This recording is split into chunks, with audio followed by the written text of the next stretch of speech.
हरनाय जादों बे जाहैबाय अगमेन्टेशननि बाथ्रा दिनै सिक्स शेड्युल ओनसोलाव सेन्ट्रेल गभर्नमेन्टनिफ्राय डाइरेक्ट फाइनान्स फैनांगौ बे डाइरेक्ट फाइनान्सआ दिनैहाय बे नोङो सिक्स शेड्युल ओनसोलाव फैनायनि बे रोखा जाफैबाय दा बे जाहैबाय अगमेन्टेशननि खोथा गुबुन मोनसेया जाहैबाय जे नोङो मा होनदों पार्मानेन्ट मोनसे पिसनि खोथा दिनै बर' ससाइटियाव बा नैबे ओनसोलाव BTR ओनसोलाव जों मिजिं खालामदों बेयाव फैबाय थानाय नोङो 20, 30 बा 50 बा बिनिख्रुइ बांसिन बोसोरा बेयाव खुनु नांलाय खमलाय दाङाबाजि जानायनि बाथ्रा गैलिया जों आरो जोंनि बर' ससाइटियाव दिनै जोंनि हाथियार हमग्रा हान्जाफोरा गासैबो फैजोब्बाय सोरनिबा सायाव खुद्रिनाय सोरनिबा सायाव रागा जोंनाय हयथ' दिनै जोंनि बे BTRनि गेजेरजों जोंनि लुबैनायखिनिखौ जों सुफुंनो हायोबा बेखिनिया फैनाय नंलिया दा बेनिखायनो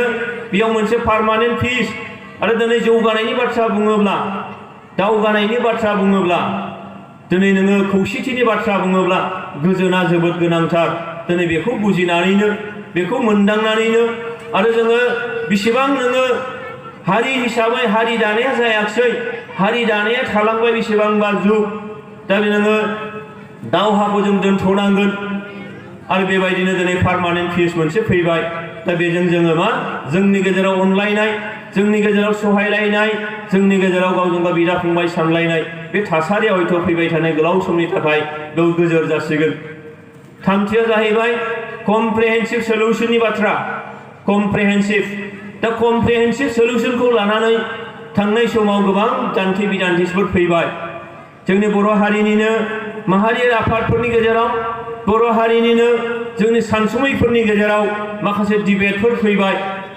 जे कमप्रिहेन्सिभ सल्युशन होननानै बुंदोंबा जोंखौलाय मानो लाफानाय जादिया जोंनोलाय मानो फोरमायदिया आंनोलाय मानो खोन्थादिया बे बाथ्राखौनो बुंनाय जाबाय नाथाय मानगोनां रायजो राजाफोर कमप्रिहेन्सिभखौ जोङो माहारि आफाद बा सोरबा सुबुंनो सोरबा दोलोनो खोन्थानांगौनि खोथा जोङो बेयावनो कनफाइन जानांगौनि बाथ्रा जों बेखौ सानाखै गुबुन फारसे सोरबा इन्टेलेक्सुयेलनो फोरमायनाय सोरबा दोलो हान्जानो फोरमायनाय बे बाथ्राखौ बुङोब्ला सुक्ति जानायनि सिगां जोङो मोनब्रै जिल्लायाव गासै 100निबो बारा हयथ' जोङो मेल मिटिं खालामदों 100निबो बारा मेल मिटिं खालामदों दुलाराय बर' फरायसा आफादा इउनिट कमिटिनिफ्राय लानानै सेन्ट्रेल कमिटिसिम गासैबोआवनो जोङो बिदि मेल मिटिं खालामदों जे बेबायदि मोनसे डेभेलपमेन्ट जानो थांगासिनो दङ सुक्ति मोनसे हयथ' जोबोद खम समनि गेजेराव जानो थांगासिनो दङ बेनिखायनो जों फोरमायदों नाथाय मानगोनां रायजो राजाफोर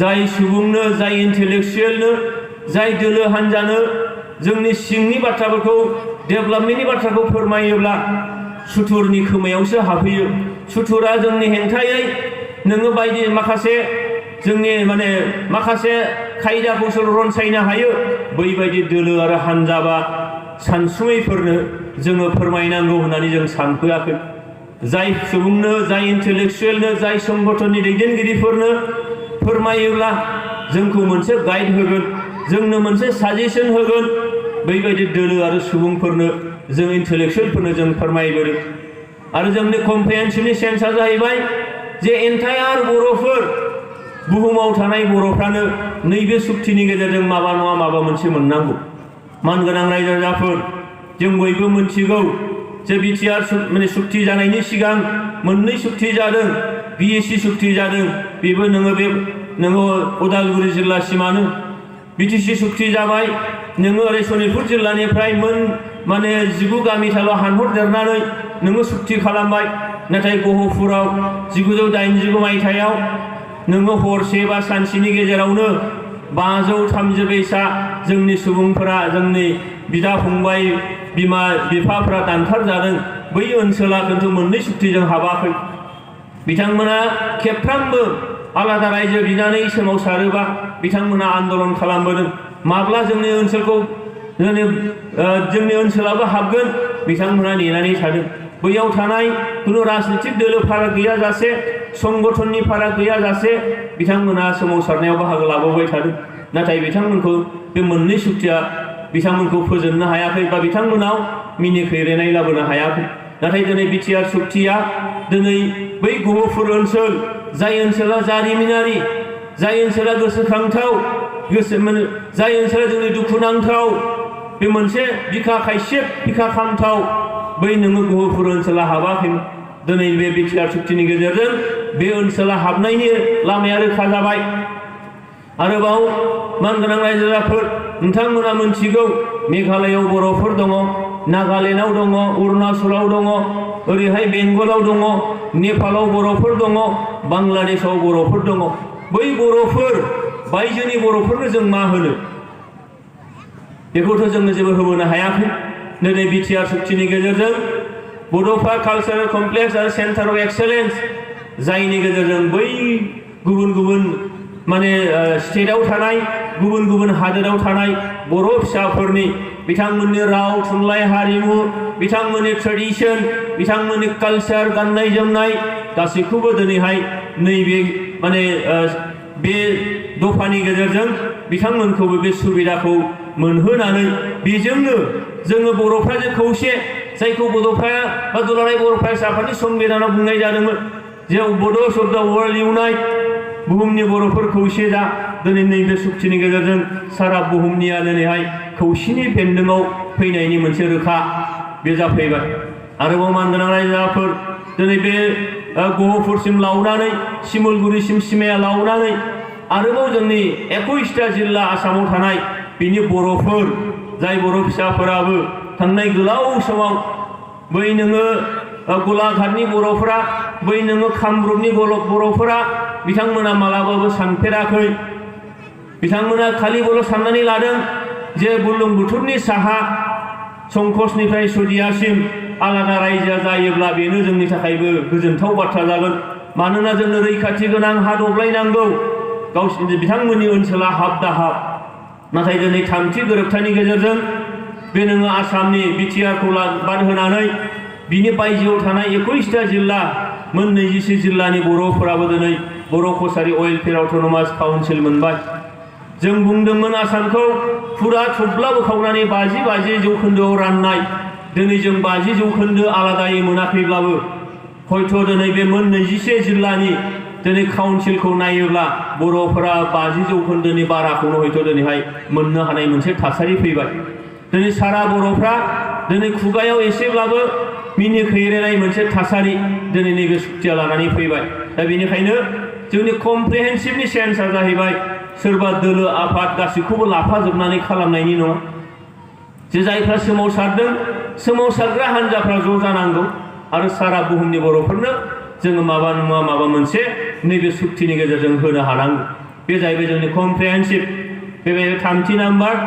आरो ब्रैथियाव जाहैबाय जोंहा राजनितिक भाबै जोंहा रैखाथि गोनां जानांगौ। मानगोनां रायजो राजा नोंथांमोन, राजनितिक भाबै रैखाथि गोनां जानांगौ। जोंनो हा दब्लाय मोनसे गोजोरै थानाय नांगौ। नोंथांमोना मोनथिगौ जे नोङो तिनसुकियाव सोरबा हिन्दी भाषी बिहारि मानसिखौ गावथारोब्ला बै बिहारनि चिफ मिनिस्टारा फैनानै बेयाव आसामनि आयेन कानुन मोनथियाजासे आन्दलन खालामफैयो। नै थांनाय 2013निफ्राय NRC आपडेट जाबाय। बे आपडेशन जानायाव दिनैहाय नोङो बराक भेलियाव बाङालि भाइफोरखौ नोङो सारा सास्ति खालामदों होननानै बेंगलनि चिफ मिनिस्टारा फैनानै बेयाव नोङो आसामनि आयेन कानुन मानिफैयाजासे आंनि मानसिखौ, जोंनि हारिनि मानसिखौ मानो सारा सास्ति खालामदों?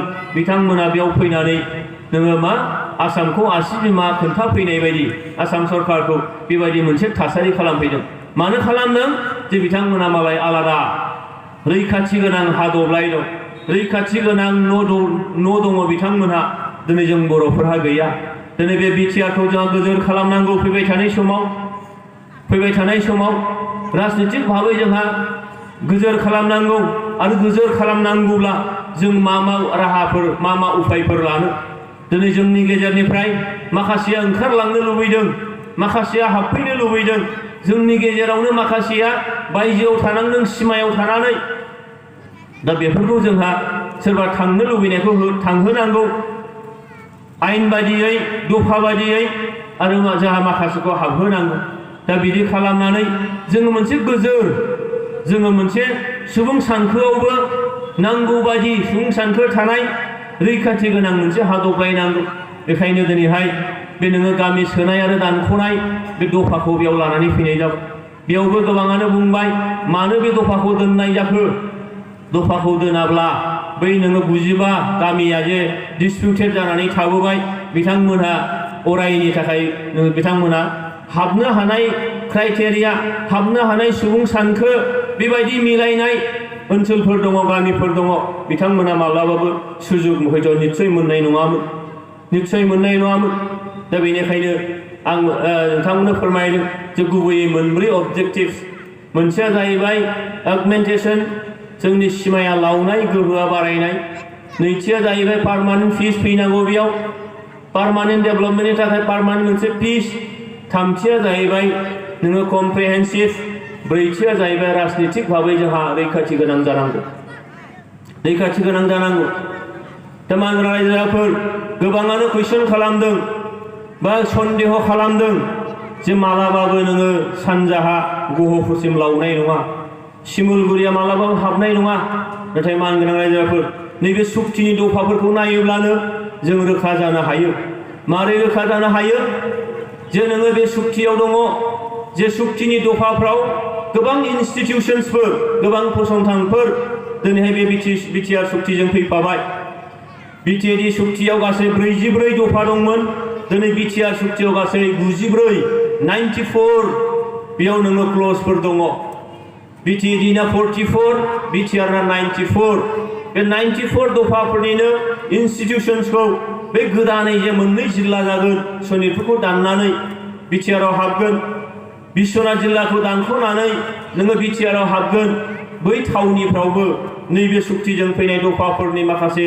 फसंथानफोरखौ बेयाव बानायगोन होननानै बुंनाय जादों दा सिमाया लावाब्ला बोरैहाय नोङो बे दफायाव बेखौ लिरनानै दोनखो दा बेजों रोखा जानो हायो जे सिमाया लावगोन गुबुन मोनसेया जाहैबाय नैबे माजबाटनिफ्राय लानानै बै हलंगिसिम साहा राजा लामा मोनसे जागोन बे बिटिआर सुक्तिजों फैफानाय बिटिआर सुक्तिनि दफायाव दङ बियो बे लामानि मुङा जाहैबाय बान राजानि मुङाव जाय बान राजाखौ बर' राजा होननानै बुंनाय जायो बे जाहैबाय बानासुर रड नेशनेल हाइवे जागोन बियो दा सिमाया लावाब्ला बे राजा लामा बानायगोन होननाया बोरै फैखो बे दफायाव दा बिनिफ्राय जों रोखा जायो सिमाया हरै लावथारगोन गुबुन मोनसेया जाहैबाय नै दाखालै थांनाय बोसोरनि सेप्तेम्बर दानाव मोनब्रै काउन्सिल दानायनि बाथ्रामोन बे जाहैबाय मरान मथक ओरै जोंना बर' कसारि वेलफेयार अट'नमास काउन्सिल आरो ओरै फुराना गवालपारा जिल्लाखौ लानानै राजबंशी भाइफोरनि थाखाय कमतापुर अट'नमास काउन्सिल दानायनि बाथ्रा सेप्तेम्बर दाननि 3 थारिखआव WPT मिनिस्टार बिथाङा बिल लाबोनांगौ बर' कसारि वेलफेयार अट'नमास काउन्सिलनि बिला फैयाखसै मोनथाम काउन्सिलनि बिलाल' फैबाय मानो फैदिया मानगोनां मन्त्रि बिथां चन्दन ब्रह्मआ बे सनितपुर जिल्ला आरो बिश्वनाथ जिल्ला जायखौ जोङो बिटिआर सिमाफोराव नांगौ जा बिथिं बे मोननै जिल्लाखौ दाननानै लाना थांनानै काउन्सिलाव सोनायनि खोथामोन नाथाय भारत सरकार आसाम सरकार आरो जों आन्दलनकारिफ्रा सुक्तिनि स्पिरिट बायदियै बे मोननै जिल्लाखौ नोङो बिटिआराव सोनांगौ होननाय लिरनाय दङखाय दिनै बेखौ आसाम सरकारनिफ्राय बादा होबाय आरो बे मोननै जिल्लाखौ काउन्सिलाव लानानै थांनो हायैनि थाखायनो सेप्तेम्बर दाननि 3 अक्ट'आव आसाम एसेम्ब्लियाव बे बर' कसारि वेलफेयार अट'नमास काउन्सिलखौ लाबोनाय जायाखसै दा होमबा जों बिनिफ्रायनो रोखा जायो आसाम सरकार भारत सरकारा दिनै सुक्तिखौ लानानै जोबोद पजिटिभ सुक्तियाव थानाय जे बाथ्राफोर दा बे बाथ्राया जाहैबाय नेशनेल कमिटमेन्ट भारत सरकारनि मोनसे कमिटमेन्ट बे कमिटमेन्टखौ जों मालाबाबो ब्रेक खालामनो हाया भारत सरकारा जोबोद पजिटिभ बेनिखायनो बे मोननै जिल्लाखौ ओरै दानहोआखै होमबा बिनिफ्राय जों रोखा जानो हायो जे जोंना सिमाया जों गहपुरसिम शिमुलगुरिसिम बे लावग्रा बे रोखा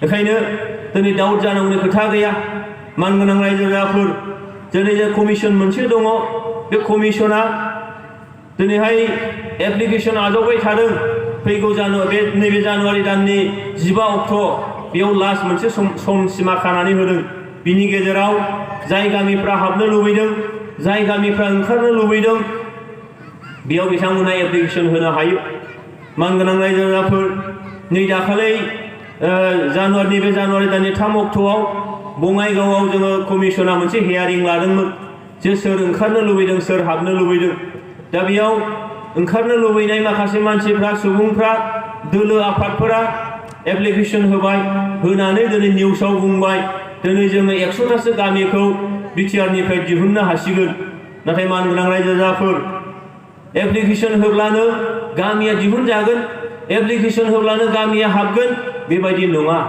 बेयाव सुक्तियाव दङ सुक्तियाव मा होननाय जादों सुक्तियाव मा होननाय जादों जे ओरैबायदि गामिया हाबनो हागोन जेराव नोङो 50% बारा ST सुबुङा दङ ओरैबायदि गामिया ओंखारनो हागोन जेरावनाखि नोङो मा 50% बारा गुबुन हारिफ्रा बै गामियाव दङ आरो बेबो सिमाजों नांजाबनाय गामि बे गामिफ्रासो हाबनो हागोन दा आं नायबाय बेयाव बङाइगावआव जे सिमा बारनानै सिमानिफ्राय नोङो किल'मिटारसे सिङाव थानाय गामिफोरखौबो जोंखौबो ओंखारहोनांगौ होननानै बिथांमोना दरखास्त होदों दा बे बोरै थांगोन बे मालाबाबो जानो हाया नै दासो आं उदालगुरि टाउनाव सासे सुबुङा खोन्थाबाय जे गामिखौ माने दरखास्त होदों आरो दानहरदों दरखास्त होदों आरो दानहरदों बेबायदि खौरां मोनसे दङ नंगौना नङा होननानै आंनाव सोंदों मानगोनां रायजो राजाफोर बिदि जेबो नङा दरखास्त आजावदों आजावनानै नायगोन बेयाव सिमाजों नांजाबनाय नंगौना नङा बेयाव नोङो पपुलेसन पार्सेन्टेजआ मिलायोना मिलाया आरो सोरबा हारसा गामि ओंखारलांनो नागिरदों बे रिभिनिउ गामियाव जोंहा बर' बा ट्राइबेल मानसिया दङ जोंहा ओंखारनायनि खोथा गैया आरो दिनै नों नायबाय सोरबा जोंनि बेंगलि भाइफ्रा ओंखारनायनि खोथा गैया जोंना गरखा भाइफ्रा ओंखारनायनि खोथा गैया सोरबा जोंहा आदिबासि बिथांमोना ओंखारनो लुबैयाखै जायफ्रा BTR आव दङ बिथांमोना ओंखारनो नागिराखै सिमायाव थानायफ्रा दा होमबा सोरबा दरखास्त होबानो ओंखारलांनो हागोन बे मालाबाबो जानो हाया बेयाव माखासे क्राइटेरिया दंखायो बेबायदियै जागोन ओंखायनो मानगोनां रायजो राजाफोर बेयाव खुनु गोनो गोथो खालामनांगौ खोथा गैया दिनै जों नुदों थांनाय माखासे समाव जायफ्रा दिनै BTR खौ गनाया होनदों BTR खौ जोङो मानिया होनदों 1 इन्सिबो नोङो सानजाहाबो लावहोआ होनदों BTR नि मुं सोलायहोआ होनदों बै बिथांमोनानो जायगा जायगा केम्पेन खालामदों दाखालि इलेक्सननि टाइमाव जे नोंथांमोननि गामिया जोंनो भट होआबा दानजासिगोन गावसोरनो सिमा खानानै होदों नैबेसिम बैसिम नाथाय जोंनि सुक्तिया मा बुंदों दा बेनिखायनो मानगोनां रायजो राजाफोर दिनै BTR बे कमिसननो मोनथाम दायित्व होनाय जादों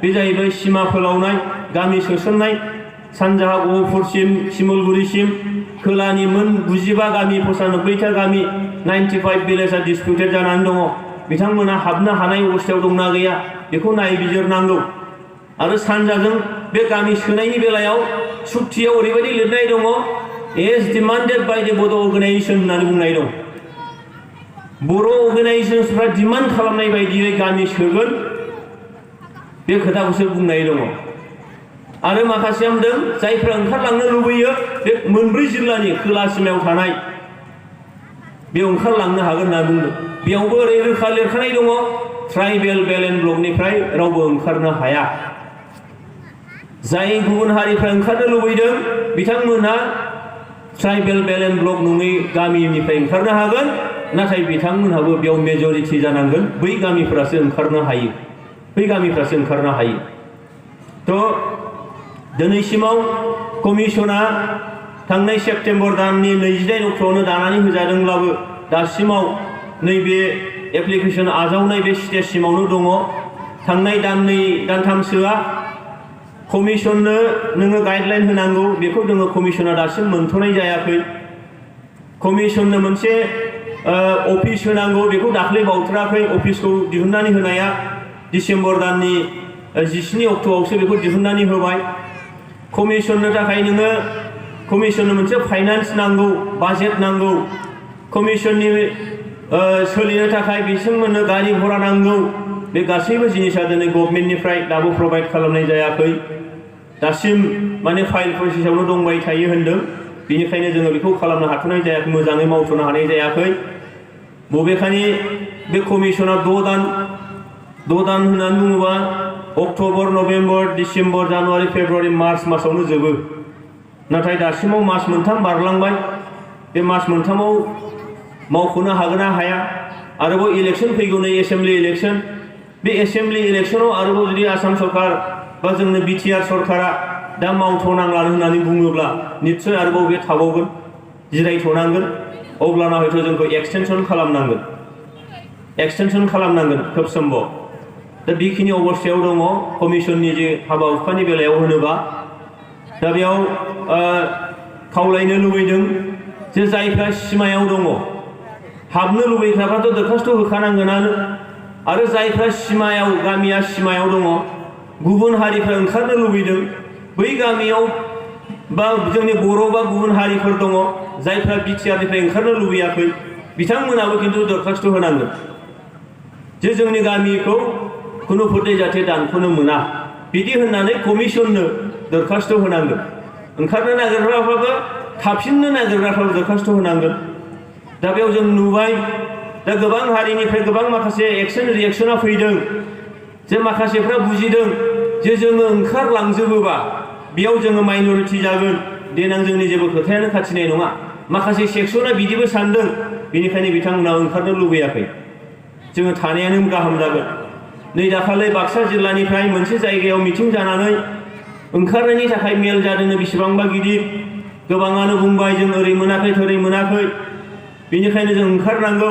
बिनि गेजेरनिफ्रायनो माखासे इन्टेलेक्सुयेलफ्रा बुंदोंनो बे जों ओंखारनो नागिरनाय जि बाथ्रा बेखौ लानानै सानफिन जायाना मानोना दिनै बिटिआरआव गोबां माखासे इन्सटिटिउसनफोर फैबाय गोबां माखासे सुजुग सुबिदाफोर बाव फैबाय साख्रि बाख्रि बेयाव ओंखारगोन इउनिभार्सिटि फैबाय मेडिकेल कलेज फैबाय इन्डास्ट्रि बाव जासिगोन। बिनिखायनो जोङो बे ओंखारनायखौ सानफिन जायाना देनां इयुन जोलैया जोंखौ नों सोंखारिनाय नङाना सामान्य मोनसे एडमिसननि थाखाय नांजाबनानै थानाय जोंनि फरायसाफोर जुदि बाव एडमिसन मोनाबा मा अबस्था जागोन। दा बेबायदि माखासे एक्सन रिएक्सनाबो फैदों आरो दिनै सरकारा सोलायबाय जाय सरकारा इलेक्सननि इस्ताहाराव बुंदों साफ्रोमबो दैदेनगिरिफ्रा बुंदों हानि मोनथाय समान जौगानाय समान मर्यादानि बाथ्रा बेखौ दिनै गोबाङानो फोथायनानै लादों जे जों मोनगोना रोखा बेनिखायनो दिनै थांनो नागिराखै। नै मैयासो सासे मोनसे गामिनिफ्राय राजबंशी भाइफोरनि गामि दाखालि जानुवारि 3 तारिखआव माखासे मानसिफोरा ओंखारदो जोंखौ दानदो होननानै दरखास्त' होफैबाय। मैया मोनायाव बे एखे गामिनिफ्रायनो माखासे मानसिफ्रा आंजों जगाजग खालामहरबाय जे जोंनि गामिखौ जाहाथे दाननो मोना। बिथांमोना गावसोरनो रोखा बुंहरदों जे जोंनि गामिनिफ्राय माखासे ओंखारदो होननानै दरखास्त' होदों खिन्थु जों ओंखारनायाव गैया राजबंशी भाइफोरनि गामि। दा बेनि एक्सन रिएक्सना दंलायो बेखायनो मानग्रा रायजोफोर जे दिनै नैबे दफाखौ लानायाव दिनै जोङो लिबारेल मोनसे बयनोबो सुजुग होदों जे जायफ्रा गोसो थांनो हायो जायफ्रा गोसो थानो हायो। दा बे बाथ्राफोर दा बेयाव जोंहा जेबो गोनो गोथो जानांगौ गैया। मानगोनां रायजोफोर दिनै बिटिआर सुक्तिया जों जे जाथि हिसाबै थांना थानो लुबैदों आरो जाथि हिसाबै थांना थानोबा जोंहा राव एक नम्बर सिनायथिया जाहैबाय राव। बे रावा दिनै गोजोर जाफैबाय नैबे सुक्तिनि गेजेरजों मानोना आसामाव दिनै लोगो सरकारि राव दिनै आसाम सरकारा दाख्लै एसेम्ब्लियाव बेखौ नोङो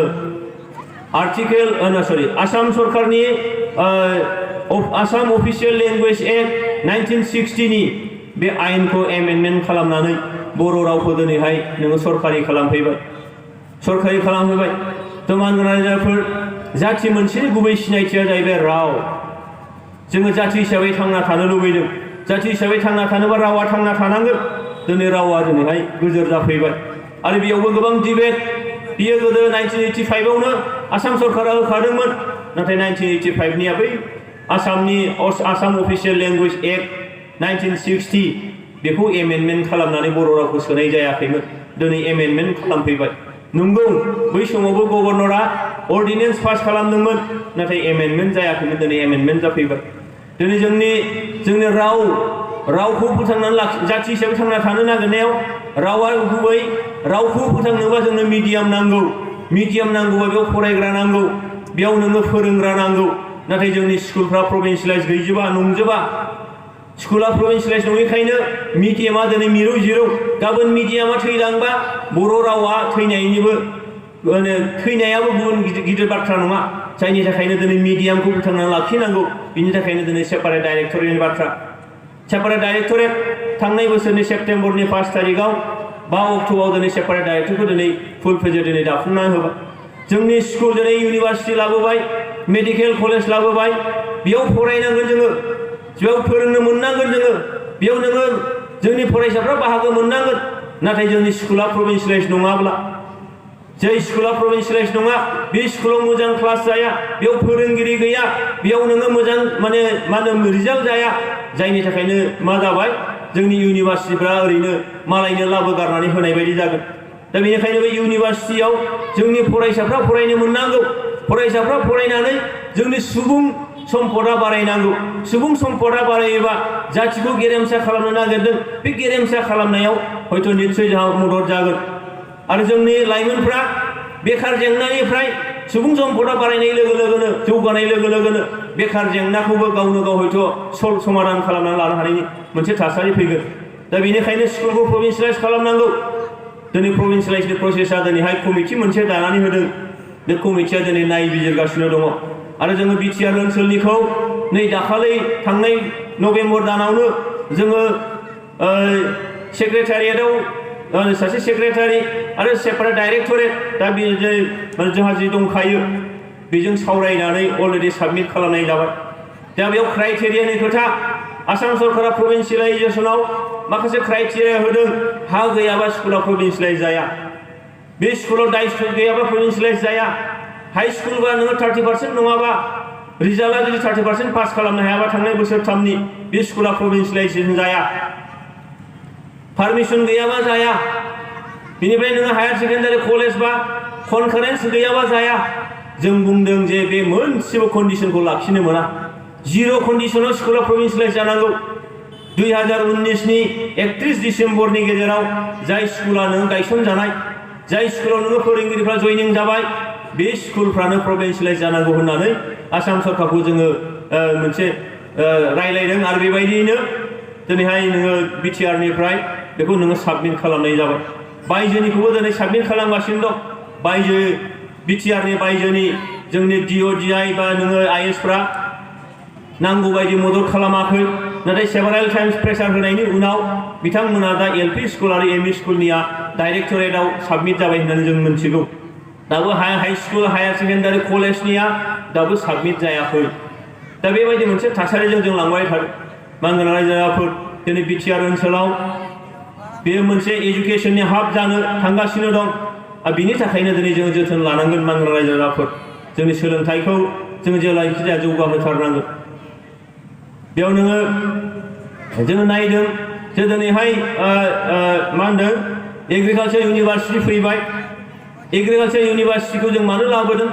जे जोङो आबादारि गाहाय समाज बर' हारिया बा बे ओनसोला आबादा जौगाथारनांगोन आबाद फोथाराव जौगायोब्ला जोंनि रांखान्थिया जौगागोन मानोना जोंनि हारिखौ लाफानानै बे ओनसोलनि गासैबो हारि माहारिया आबाद गाहाय हारि आरो जोंनि इक'नमिया आबादनि सायाव सोनारो बेनिखायनो दिनै एग्रिकालचार इउनिभार्सिटि दा बेयाव साननांगौआ बेसो मानगोनां रायजो राजाफोर जोंनियाव जोंनो मा वार्क कालसारा जोबोद खमायलांनो हमदों थांनाय 17 बोसोर नोङो BTCनि सासनाव बर' समाजाव जोंनि हाखौ लानानैनो जोंनि डिमान्ड हाखौ लानानैनो जोंनि आन्दलन हाखौ लानानैनो जोंनि संग्राम हाखौ लानानैनो जोंनि मुभमेन्ट थांनाय बे 50 बोसोरा नाथाय दिनै जों फैयै फैयै बे 17 बोसोराव जोबोद माखासे अलसिया मोनसे आखुथाया बर'फोरनियाव जोबोरैनो नुजानो हमदों जोंनि हाया थाबाय जों बायजोनि हाबफैनाय बायजोनि नोगोरारि फैनायखौबो जों सहायनो हाया नाथाय जोंनि हाखौ दिनै मावग्रा गैलिया आबाद खालामग्रा गैलिया हाया बेबायदिनो थाजोब्बाय दा बे हाखौ जुदि नोङो इक'नमियाव सोलायनांगौ जायोबा बेखौ नोङो जुदि प्रडाक्सनाव लांनांगौ जायोबा दिनै खामानि मावथारनांगोन खामानि मावनांगोनबा हाबा हारिमुखौ जों लाबोफिनथारनांगोन मानगोनां रायजो राजाफोर हाबा हारिमुखौ नोंथांमोना नाय बै दलगाव ओनसोल खारुपेटिया ओनसोल बे ओनसोलाव थाङोबा सान सोरांनाय बायदि नुयो दुब्लिया गासिबो आबादजों बुंफबो नाथाय बेखौ बारबोनानै जेला जोङो बर' गामि मोनफैबाय खोमसिनाय बायदि नुयो जोंनि बारिफ्रा जोबोद हाग्रा दुनाय गोजा आबाद मावाखै जोङो बिथांमोना आबादजोंनो थांनानै थादों नाथाय जोङो बाराव उरायनाय माखासे रां नागिरनानै जोबोद बेस्थ जादों जों दा बेनिखायनो दिनै BTRखौ गोजोन खौसेथिनि बाथ्रा बुंदों जौगानायनि बाथ्रा बुंदों मोनथायनि बाथ्रा बुंदों BTRआव अब्ला दिनै जोङो हाबा हारिमुखौ लाबोथारनांगोन जोंनि दानाय लुनाय आगर आखाइ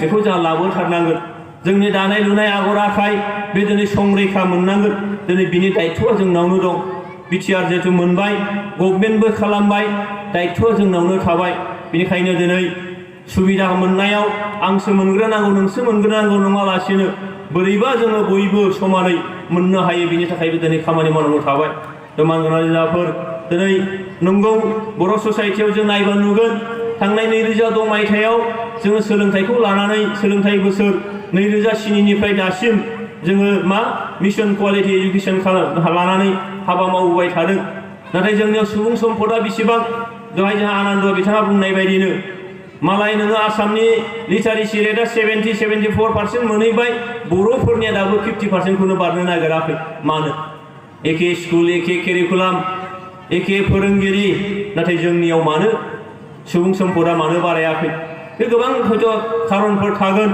नाथाय बे खारनफोरखौ जों नागिरनानै बोरैबा सुबुं सम्पदखौ बारायनो हायो बेनि थाखाय जा नोजोर होनांगौ दङ थ' मानगोनां सोलोंथाइ बिथिङाव दिनैबो जोङो दावगानो हायाखै जोङो 2006निफ्राय हिसाब खालामदोंमोन जे दिनै जों मोनदोंमोन बै समाव 20 लाख बर'फोरनि गेजेराव नोङो 13,000ल' ग्रेजुवेट 20 लाख बर'फोरनि गेजेराव नोङो 1300 जनल' नोङो मास्टार डिग्री खालामनाय 150 जनल' उकिल जों बर'आव दंमोन 300 जनल' इन्जिनियार दंमोन बर'आव 200 जनल' जोंनाव डक्टर दंमोन बेबायदि अबस्था दिनै बारायनानै 13,000 ग्रेजुवेटआ डाबल जानानै ट्रिपल जाबाय जानो हागौ मास्टार डिग्रीया 1300निफ्राय फैयै फैयै दिनै 5,000 6,000 जाफैबाय जानो हागौ दिनै नोङो उकिला 150निफ्राय बारायनानै डाबल ट्रिपल जानो हागौ डक्टर इन्जिनियारफ्राबो नाथाय जोङो आरोबाव माखासे बिथिङाव बर'फोरा दिनैबो मानसि माखासे थिसनहरनांगोन जोङो थांनाय 2016 मायथाइयाव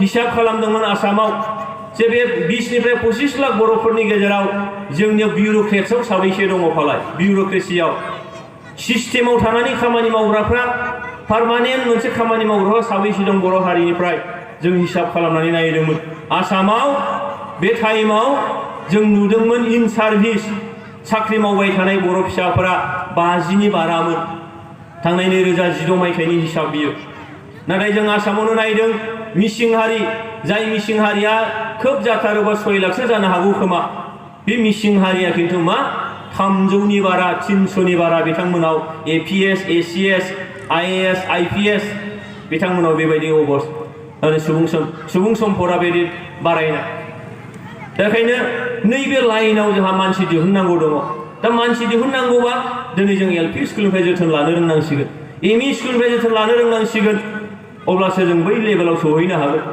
मानोना मानगोनां आयेन कानुनखौ बानाय बिउरोक्रेट्सफ्रा दिनै बिउरोक्रेसियावनो जोंहा मानसि गैयाबा पलिटिक्सआ नों मा जागोन बोसोरबानि थाखाय जोंनि मन्त्रि जानो हागौ जोंनि MLA जानो हागौ MP जानो हागौ नाथाय आसोलाव कागजै कलमै इमप्लिमेन्ट खालामग्रा एजेन्सिया जाहैबाय बे बिउरोक्रेट्सफ्रा बेनिखायनो बैबायदि सिस्टेमाव जोङो मानसि नांगोनबा दिनै जों जोथोन लालायनांगोन दिनै बे लेभेलाव जोंहा गैया आरोबाव दिनै मोनसे जिनिसखौ आं नायदोंमोन रायजोफोर जे दिनै मिडिया हाउसआव दिनैबो जोङो मानसि आवग्रिनो हायाखै दासिमबो जोंनाव ना बले दासिमाव नोङो इलेक्ट्रनिक्स मिडिया मोनसे चेनेल खुलिनानै लानो हाखो ना बले मोनसे प्रिन्ट मिडियानिनो मोनसे मोजां मोनसे बर'फोरनि बिगोमा जानो हाखो नोङो ना बले नोङो पर्टेल निउसखौनो मोजाङै सोरबाया इस्टाब्लिश खालामनो हाखो बेबायदि मोनसे थासारियाव दङ आरो बैफोरखौ मानो नांगौ जे जोंनि इस्युसफोर जोंनि जेंनाफोर बेखौ दिनैहाय नोङो भारत सरकारनो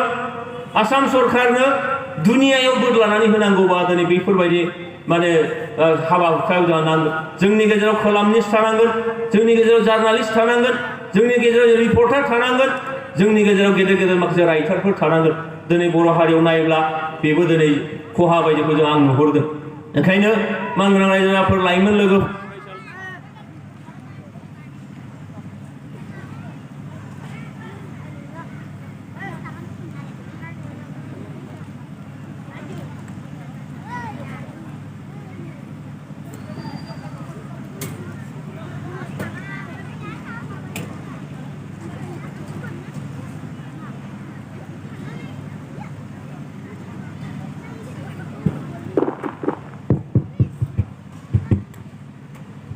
बेखायनो फरायसा लोगोफोर बे बिथिङावबो जोंहा नाहरनांगौ दङ बेनिखायनो गाइड होनांगोन दुलाराय बर' फरायसा आफादा ओंखायनो थांनाय गोलाव समनिफ्राय जोङो short term coaching APSC UPSC आव जाहाथे जोंनि फरायसाफ्राबो कमप्लिट खालामनो हायो बेनि थाखाय जों नाजाबोदों। जोबोद मोजां बाथ्रा देग्लाय बर'फोर फिसाफोरा आसामनि नोङो APSC आवबो मोजां मोनसे रिजाल्ट देखायनो हाबाय। मिजिं थिदों बेनि UPSC आवबो बिदिनो रिजाल्ट देखायलांबाय थानो हाथों बेखौ जों मिजिं थिदों। दा बेनिखायनो जोंनो बोसोन नांगोन, गाइड नांगोन, मटिभेसन नांगोन। बेफोरनि थाखाय जोंहा राहा लानांगोन। दुलाराय बर' फरायसा आफादा जोंनि रायजो राजाफोरनि मददजों, इन्टेलेक्सुयेलफोरनि मददजों जोङो थांनाय गोलाव समाव जों हाया बे माखासे जिनिसफोरखौनो जों मावबोदों। मानगोनां रायजो राजाफोर गेरेमसा बर' माहारि दानायनि बाथ्रा बुङोब्ला दिनै मोनसे स्ल'गानल' जाबोदों, बेखौ जोङो महर होनो हायाखै। बड'फाया मोनसे डिजाइन खालामदोंमोन गेरेमसा बर' माहारि जानांगौबा जोंनि जोबोद समायना रमायना हारिमुखौ जोंहा फोजौनांगौ, बुहुमाव नोङो एक्सप'जार मोननांगौ। हारिमु आफाद दाबोदोंमोन, बिदिनो नोङो आइजो आफाद दाबोदोंमोन, आबादारि आफाद दादोंमोन रांखान्थिखौ फोजौनो थाखाय, बेबायदि माखासे एमप्लयिज फेडारेसन दाबोदोंमोन। बेफोर जाहैबाय बड'फानि डिजाइन मोनसे बुहुमाव नोङो जोंनि हारिमुखौ फोसावनायनि, एक्सप'जार मोननायनि थाखाय। नाथाय थांनाय गोलाव समाव बे हाबाफारिफ्रा दिनैहाय जाबोआखै। बिनि थाखाय दिनै खामानि मावनांगौ, सानफिननांगौ दङ। जोंनि माहारि आफादफ्रा दिनै साननांगौनि, खामानि मावनांगौनि, जोंनि इन्टेलेक्सुयेलफ्रा बिनि थाखाय सेल्फलेस मोनसे हाबा मावनांगौनि दिनै सम सौफैदों। मानगोनां रायजो राजाफोर जे दिनै जों नुदों जे मोनफ्रोमबो बिथिङाव जा खामानि मावनांगौ दङ। थांनाय 2016 मायथाइनिनो बै हाउलि, बरपेटा जिल्लानि हाउलियाव थानाय BH कलेज, बिनि मोनसे बर'फोरनि फ्रेसार्सआव आं थांनो मोनदोंमोन। बेयाव बे कलेजनिनो प्रिन्सिपाल पाठक टाइटेलनि बिथाङाबो दंमोन। बिथाङा बुंबाय जे दानि गोदान असमियाया बर' ससाइटियाव, बर' हारिनाव बिराद सिफुंखौ हायै दाहार दङनो, आरो बे दाहारखौ जों मालाबाबो सुख'नो हानाय नंलिया। मोननैल' बिदिन्थि होगोन आङो, बिथाङा बुंबाय। दिनै गोदान असमिया जे जाफिजों जे बरायो आलासिखौ, बे जाफिया बर'फोरनिमोन होननानै बिथाङा बुंबाय। आरो गुबुन मोनसेया गंगोना, दिनै बिहु मोसाग्रा खानाय खफायाव थेबनानै लायो, बिहुआव मालाय बेखौ दामो। बे गंगोनाया दा दिनै बिथांमोना गगोना होननानै बुंबाय। बे गंगोनाया बर'फोरनि थारमोन। दिनै खिन्थु गोदान असमियाया बे मोननै बुस्थुखौ दाहार लाबोबाय। गोबां बिदिन्थि दङ, आं बुंलिया, बे मोननैखौल' बुंबाय होननानै बिथाङा बुंदों। दा होनबा नायनायसै मानगोनां रायजोफोर, जोङो जे बयनिख्रुइबो गोजामसिन हारि, जोङो जे सोदोमस्रि गोनां हारि, जोंहा जे हारिमुवा बिराद गोजौखा, जौगा थाखोनिखा।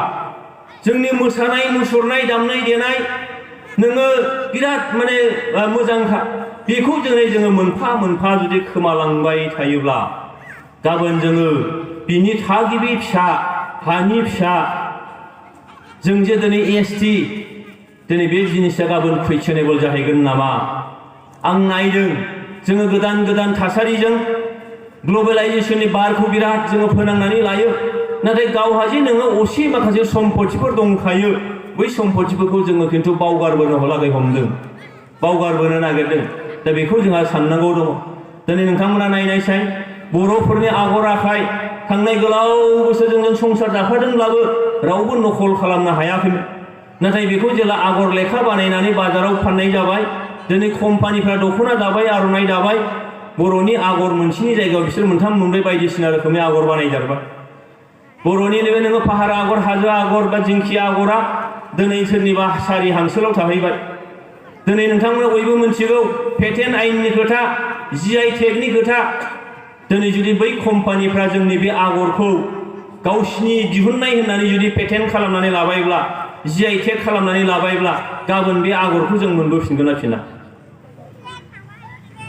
दा बिनि थाखाय जों खामानि मावनांगौ।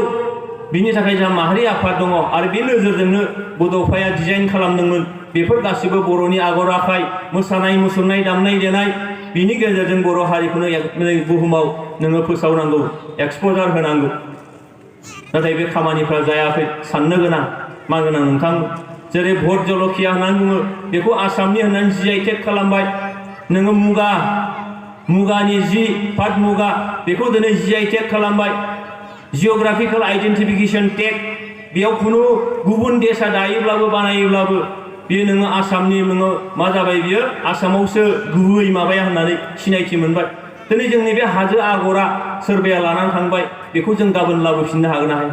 बिनि थाखाय खामानि मावनांगौ दं। गोबां बिथिङाव बिदि फिसा फिसा जिनिसफोरखौ जोङो नायो। जाथि मोनसे जानांगौबा माखौ लानानै हारिया बेखौ जोंहा साननांगौ दं।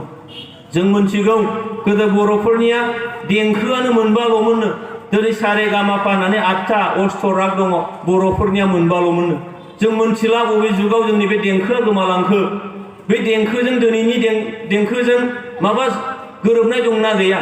जोंनो दिनै बेखौ सिगांनिखौ जोङो फुराना होननानै एंगारबोखो ना बले जोंनि मोनथियावनो एंगारबोखो? दा बे बाथ्राफ्रा साननो गोनाङा। दा बे गासै खोथाखौनो दिनैहाय जोंहा मा होनदों गोबां मोनसे मा होनदों सिन्थन बैठकनि दरखार जादों दिनै हारिखौ। मास्टार प्लेन बानायनायनि दिनै दरखार जादों दिनैहाय। जाथिखौनो दिनै दाफामफिननायनि रिकनस्ट्राक्सन खालामनायनि दिनै सम सौदों होननानै आं बुंनो लुबैयो। मानो नोंथां गोबाङानो एग्रि जानाय नङाबो जानो हागौ मानि थाखाय आरोबाव रिकनस्ट्राक्सन, नाथाय बैफोर जिनिसखौनो नागिरफिननांगोन जोङो। रिकनस्ट्राक्सननि दिनैहाय BTR मोननायनि उनाव रिकनस्ट्राक्सन जों खालामफिननांगोन। मानगोनां रायजोआव आं फोजोबनोसै मोनसेल' सैथो बाथ्रा बुंनानै आं फोजोबगोन। थांनाय 2009 ना 10 मायथाइनि बाथ्रा। दानि आसामनि मन्त्रि चन्द्रमहन पाटवारिनि बिसि डक्टर रिता चौधुरी बिथाङा मोनसे सल'मा लिरदोंमोन माखाम। बै नोङो तिनसुकिया जिल्लानि माखुमनि चाइनिस मानसिफोरनि सातजालानि सायाव लानानै लिरनाय बिजाब। जों बयबो हयथ' मिथिगौ गोबाङानो जे साहा आबादा चाइनिस मानसिफोरजों बानायजेननाय आबादनो। गोदो ब्रिटिशफ्रा बे माखुम ओनसोलाव चाइनिस मानसिफोरखौ लाबोजेननानै साहा आबादखौ मावफैजेनदोंनो। भारतआ उदांस्रि जानानै बे चाइनिस मानसिफ्रा भारतनि नोगोरारि जाबाय। नाथाय 1962 जेला चाइना भारतनि जुद्ध जाबाय, भारतआ जोबोद गाज्रि रोखोमै जेनबाय। बिनि खिथिरावनो बै माखुमाव थानाय चाइनिस मानसिफोरनि सय सम्पति गासैखौबो सिज खालामनानै लाजोबदोंनो भारत सरकारा। बिथांमोना गोदाव सोराव जादों, चाइनायावबो थांफिननो हाला, भारतनि नोगोरारिमोन। सय सम्पति जेबो गैला, ओजों थाहां ओजों थाहां न' गैजायै अबस्था जिउ खुंदों। बे सातजालाखौ मिथिनानै नुनानै रिता चौधुरीया मोनसे बिजाब लिरबाय माखाम होननाय। बे बिजाबा गुबुन गुबुन रावाव ट्रेन्सलेसन जाबाय। गोबां नोङो क्रिटिसाइज फैबाय भारत सरकारनि सायाव जे नोङो अहिंसानि देश महात्मा गान्धीनि देशआव मारै हिंसा खालामनो हाखो गावनिनो नागरिकनि सायाव। जेला बेखौ इन्टारनेशनेल लेभेलाव मान सन्माना थांसिगोनखौ मोनथिनानै भारत सरकारा लोगो लोगोनो चाइनिस मानसिफोरनि 1962 निफ्राय उइथ इन्टारेस्ट गासिबो राइट्सखौ होफिनजोबदोंनो, सम्पतिखौ होफिनजोबदों। होमबा नायनायसै मानगोनां रायजोफोर, मोनसे लेखाया भारत बायदि राष्ट्रखौ नोङो सोमावग्लुंनो हायो, सिगिनो हायो, गावनि डिसिसननिफ्राय नोङो रल बेक जाहोफिननो हायो। बेबायदि मोनसे दा होमबा बेबायदि रोखोमनि राइटारफोर हयथ' जोंनि गेजेराव हयथ' नांगोन। आरो जाखांबोनाय जोंनि लाइमोनफोर, दिनै कलेजाव फरायनाय, इउनिभार्सिटियाव फरायनाय, जायफ्रा लिरनायाव आखाइ दङ, दिनै बे लेभेलखौबो दिनै सिन्था खालामनांगोन। मानगोनां रायजोफोर बेबायदि लेभेलनिबो फैनांगोन जोंहा। जों बर'फोरनियावबो बेबायदि जेंना जेंगोनाजों गफबनाय, जेंना जेंगोनाजों गोदोसोनाय, नासयजानाय, सोबख'जानाय, थगायजानाय, गादबजानाय, बे लेभेलाव जों नायदों। समाजारि आफाद दुलाराय बर' फरायसा आफादा सोमावसारदों। दुलाराय बर' फरायसा आफादा मा बुङो? मोनसे समाव NDBआ मा बुङो? मोनसे समाव BLCआ मा बुङो? जोंनि आफादफोरनि सायाव जों नेनानै थाबाय थादों। नाथाय सासे सुबुङानो ओरैबायदि मानसि जायो, बिनि मोनसे बिजाबानो दिनै भारत बायदि राष्ट्रखौ सोमावग्लुंनो हादों। दा जोंनियावबो बेबायदि जोंहा हयथ' निस्सय नांगोन। जेनेरेसन गेपनि बाथ्रा बुंनो नागिरो जोंनि इन्टेलेक्सुवेलफ्रा सोरबा हारियाव जेनेरेसन गेप जादोंनो। बे जेनेरेसन गेपखौ जोंहा नायफामफिननांगौ दङ। बेनिखायनो आङो रिकनस्ट्राक्सन खालामनांगोन। रिकनसिलियेसननि बाथ्रा फैदों, जों गासैखौबो नायफामफिनजोबनांगौ दङ। थ' आङो गोलाव खोथा बुंनो लुबैयाखिसै मानगोनां रायजोफोर, जोङो सोलोंथाइ फारसे आवगायलांथारनांगोन, हारिमुखौ जोङो दोनथारनांगोन। जोंनि गाननाय जोमनाय, दानाय लुनाय, आगर आखाइ, जोङो ग्लबेलाइजेसनाव माखासेखौ सोदेरोब्लाबो जोंनि थाखानाय जिनिसा जाहाथे मालाबाबो गोमालांनो हाया, बेखौ जोंहा नोजोर होनांगौ दङ। जाथि हिसाबै जों थांना थाथारनांगोन।